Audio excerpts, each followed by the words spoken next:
holistically. Kabuuan. Okay? Tapos, they understand concepts first, bago yung detalye. Tapos, nabuboard sila sa memorizing facts. Tapos, they relate learning to personal experience. Can you hear my voice at the back? Okay. And then, they work better in groups than alone. Work on multiple tasks at once. Halimbawa, kumakain, nanonood ng video, pwede pagsabayin, nag-aaral ng lesson, nakikinig ng music, okay, fine. Pero ako, ayoko nga. Gusto ko nag-aaral lang ako, nag-aaral lang ako. Ayoko nang mahingal. Parang ganun. So, and then, music or other background noise, yun nga yung sinasabi ko. And then, find learning easiest when information relates to the real world. Alright. Is it working? Okay. Mahina lang, ano. Anyway, malakas naman ang boses ko. Okay. So, next. Ano naman ang mga analytical thinkers? Isa na ako dito. Take in information sequentially. Parang step by step. Parang patay-patay. Hindi ko pwedeng kabuuan mo na lang. And then, I prefer to learn a series of facts that lead an understanding of a larger concept. Parang series. Ganun. Kailangan ko munang malaman yung facts. Halimbawa, Killjoy. May sa Killjoy ako. Diba? Halika manood tayong sine. Ma'am, manood tayong sine. Sabihin ba't tayo manonood? Parang, ba't yung nagpapanoorin natin? Okay. Tapos, gusto ko orderly. Siyempre, librarian, gusto niya answer mga bangko, gano'n. Tapos, quiet. Ayoko nang maingay. Tapos, and then, I tend to work one task at a time. Isa lang muna. Tapusin ko lang muna itong pakpa bago ako manood ng Netflix. Eh, pinapanood yung Netflix yan. Hindi, di na ako nanood ng Netflix. Kailangan tapusin ko muna yan.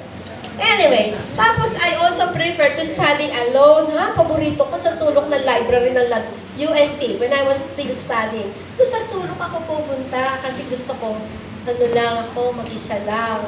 Hanggang ngayon, I tried in traditional setting. I don't know if Sherin is around.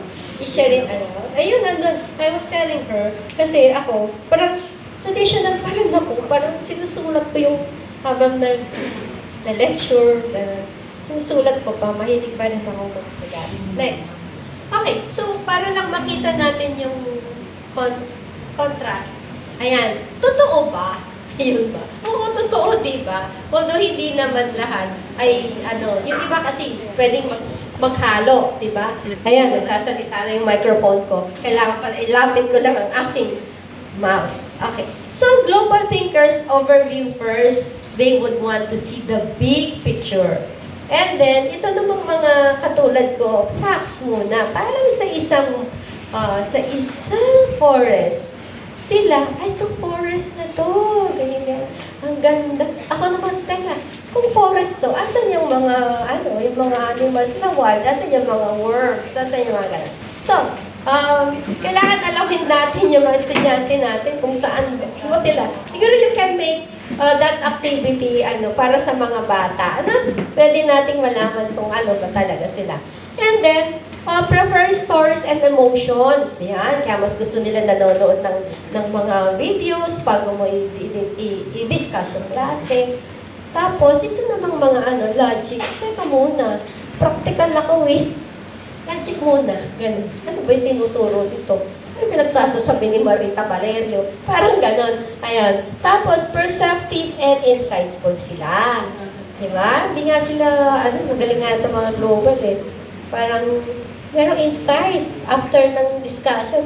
Ay, oo nga, Tapos, ito naman sila, traditional pa rin talaga sila. Then, handle multiple tasks at a time. Pwede sila mag-check ng papers. Tapos, pwede pakainin yung anak nila. Ganyan. So, pwede. Tapos, ito naman, kailangan organize. Organize yung, yung mga gamit. Pagka kasi nakita ko sa bahay, ang gulo-gulo, hindi pwede, kailangan ayusin. Alam mo, kanina nakikita ko nga yung gym eh. Sabi ko, ay, dapat pala dito, tanggalin na yung, yung nalalaglag na, nga yun. Kasi ganun yung frame ng mind ko na pag magulo, tabingi yung ano. Parang ganun kami. Tabi, yung relo, mother ba yun? Ay, hindi mother, palitan nyo na, tapon nyo na. Parang ganun. Tapos, what the why before the how. Ito yung mga global. And then, they enjoy research to find answers. Ito yung mga researcher. Kaya yung mga nagre-research dito, for them to be promoted, magpatulong kayo sa mga analytical. They could come up with good conclusion. Diba? Kailangan talaga mag-research. Huwag kayong matakot sa research. Hindi siya nakakatakot. Although ako, natatakot ako noon. Hirap naman na research. Yung pala ang research. Search na, i-reread mo na lang. Diba? Search na i-research mo na lang, then you find the conclusion. Eto, magandang i-research. Yung mga anak ko ba ay, ano ba to, global? Ay, nako, sa klaseng amin, lahat kami 5, diba? 3 anak ko, isa asawa, syempre isa lang ako. Boy, sila lahat global, ako lang yung analytical. Kaya pala ako ay, parang corny. Ayun. Next. Ayan, ito naman yung kay Neil Fleming. Yung quark model. Alam niyo na to, di ba? Yung iba alam na, kaya lang, review na lang. So, ayan. Yung visual learners, yung V stands for visual learners. They take in information visually. Tapos, they need different visual aids. Ano ba yung mga different visual aids? Makikita natin. Paano natin tuturuan sila? Okay, how can we help our students, even our faculty? Gumamit tayo ng flowcharts, graphs, diagrams. Diba? Alam ng mga teachers ko, magaling sila sa ganito. Pero, syempre, alamin natin yung learning style ng bata. Next. Auditory, ito. They use mostly mga auditory dito, nakikinig. Diba? Pero minsan, hindi nakatingin sa teacher. Ako kasi, visual ako eh. Pag hindi ka nakatingin sa akin, akala ko, hindi ka nakikinig. Hindi pala nakikinig ka. Kasi auditory ka. Next. Tapos, taking information in auditory form, they say things out loud to understand the concept. Paano natin sila matutulungan? Katulad niyan, lectures, katulad nito, and group discussions. Next. Ayan, dito ako magaling. Reading and writing learners. They consume information best using words, and then they learn by writing it down or reading it. You know, ewan ko kung ginagawa nyo to. Sinong nagjo-journal everyday? Nagsusulat? Wala. Eh, yun na lang, diary. Sinong gumagawa ng diary? Ha? Hindi diary, ano na? To do things. So, pwede yun. Kasi memory is a weak slave. Tandaan nyo yan, ang memorya ay weak slave.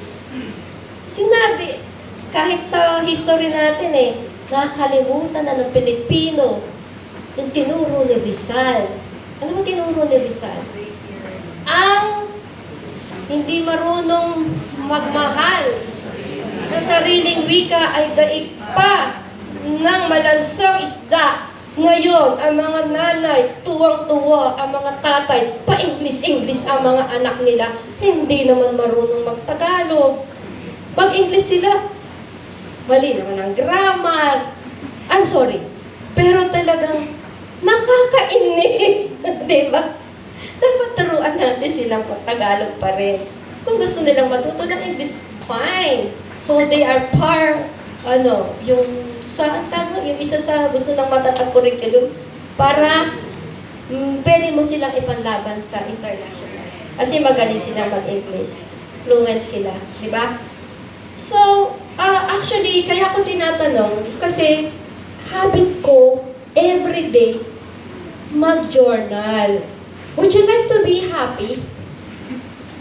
Would you like to be happy? Yes! Gumawa kayo ng listahan ng 5 bagay na ikakapasalamat mo sa isang araw bago ka matulog. Para ma-practice yung ano nga yung tinuturo natin sa Kapampangan, tayit-tayit, biyasan tuturong tayit-tayit, din teacher Kenny, hindi na rin Kapampangan Kenny. Tayo, taso rin kamat, antindihan nyo? O din yung mga, who are you among you, na hindi nakakaintindi ng Kapampangan? Wala. Dane, tiro, ing manulat tayit-tayit, baloyo, cursive, why? Buti na niya, tiro, panganano, kanyan-kanya na, kanya. Biasang magsulat. Can you please teach our children to write to the Lord? Dear Jesus, yung kabasa ng anak ko. Salamat po. 1, 2, 3. Salamat po sa aircon. May aircon pala, ala ko wala. Number 2. Salamat po, nakikinig kayo ngayon. Akala ko, hindi niyo ako pakikinggan kasi matanda na ako. Baka gusto ninyo yung mga mas batang speakers.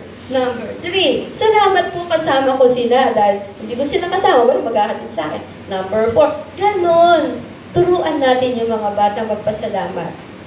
Kasi gratefulness is equal to being happy. Okay? So, yun. Ang tagal ko, ano? Yan. Kasi tinuturo ko yung magsulat-sulat. Next. Ayan na ang kinesthetic learners. They prefer to learn by doing and then enjoy a hands-on experience. Have you noticed may mga tao na, uy, alam mo ba? Lagi nilang sino yung gano'n? Alam mo, isang beses gano'n. Kasi gusto nila nahawakan. Sino? Ewan ko kung may field trip pa ngayon. May field trip pa rin. Wala na. Balik natin yung field trip. Kasi yung field trip, yun ang natutuwa yung mga bata. Kasi, di ba may mga ahas? Ilalagay nila dito. Tapos, hinahawakan nila. Basta tututo sila doon. Di ba kayo, nakaranas kayo ng field trip ng bata kayo? O tapos nakalagay, do not touch. Pero anong gagawin nyo? Tatouch mo pa rin. Kasi kinesthetic ka, hindi mo alam. So, yun. Okay na. Okay, you have. You use personal experience, practice examples, tsaka yung simulations. Okay, may kukwento lang ako kaya nandiyan yan. Merong isang nangyari na akahiya. Pero nangyayari ito noong kami kabataan pa na uso noon blackboard and eraser and chalk. Yung bata, auditory siya. Ang teacher, visual. So, visual ako. Yung bata, hindi nakikinig. Walang chalk o kaya walang eraser. Alam mo, you are not listening. Nagis na yung eraser sa bata. Kasi yung bata, ayun ang ginagawa niya. Nagdoodle siya. Kasi, ma'am, nakikinig po ako. Yung pala yung bata, ang style of learning niya is magsulat at saka pakinig. So, kailangan natin unawain yung mga bata. Ba't may gano'n? Di ba may gano'n kayo estudyante? Kala niyo hindi nakikinig, tas ang gulo-gulo, ang ingay-ingay. Yung pala, yung magulong bata na yun, ang galing niya ay mamaya, if you know the multiple intelligences, yung palang galing niya is verbal linguistic.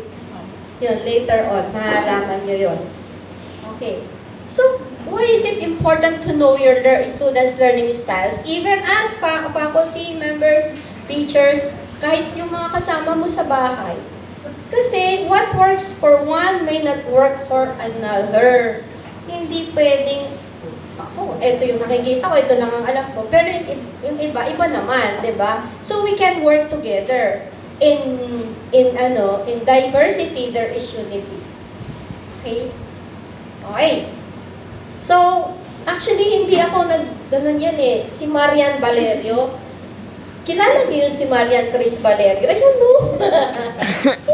no? May beautiful siya. Siya yung nagsulat, mahihayin siya. Dito kasi maraming introvert, maraming extrovert. Sino mga extrovert? Taas kamay. Yung hindi mahihayin. Iyon. Ay, introvert pala. Ang mga... Akaling ako introvert ko pala. Retang kay, netang malama rin eh. Wala mo, mapapagala. Mapapagala pa siya magsalita mo. Naku, napagod ako kasi nakausap ko yung mga maraming tao. Samantalang ako napagod ako, hindi ako napagod, natuwa ako. Nakakausap yung maraming tao. May introvert, may extrovert, dami-dami na natin. Ano. So, ayun, can we have, basahin natin para magising yung mga inaantok. 1, 2, 3. We have? Students have different learning styles. What works for one may not work for another. We have to understand each student and try our best to adapt so they can absorb the information we teach them. Let them learn the best way they can. We can do this by applying different techniques as we prepare and conduct our lesson plans. Okay, di ba? Self-explanatory naman, ay connect ako ng pangalan, connect Tagalugan. Nakakalimutan ko yung microphone. Okay, ano yung next natin, Marian? Okay, para mapahinga naman kayo, I invited Howard Gardner. Kilala niyo si Howard Gardner? Okay, he was the one who wrote the book Frames of Mind. Yung Frames of Mind, it was a book that was read by pangalan nito? Brother Andrew Gonzalez of Lasal. Building na lang siya ngayon. Yung libro na yon, siya yung nakapag-visualize siya. He's a visionary, by the way. Na-visualize niya. Yung, De La Salle College of St. Bernard, yung tapat ng Maine. Sabi nila noon dati, yung mga taga-Maine, lilipat na. Pero, because of the idea of Howard Gardner, na buo ang isang eskwelahan na maganda. The programs being offered doon sa De La Salle College of St. Bernard are not being offered by the Maine, De La Salle University. Because iba-iba ang intelligences natin. Ako, pinagmamalaki ko, ang isa sa mga intelligence na pwede kong i-apply. Ito, nakakapagsalita ako. Kasi there are many people na, naku, ikamamatay kong magsalita sa harap. Bigyan mo na ako ng trabaho, huwag mo lang akong pagsalitaan sa harapan. May ganun, di ba? I would rather die than speaking in front. Hindi naman. Kaya-kaya niya magsalita dahil teacher naman, di ba? Pero may ganung tao.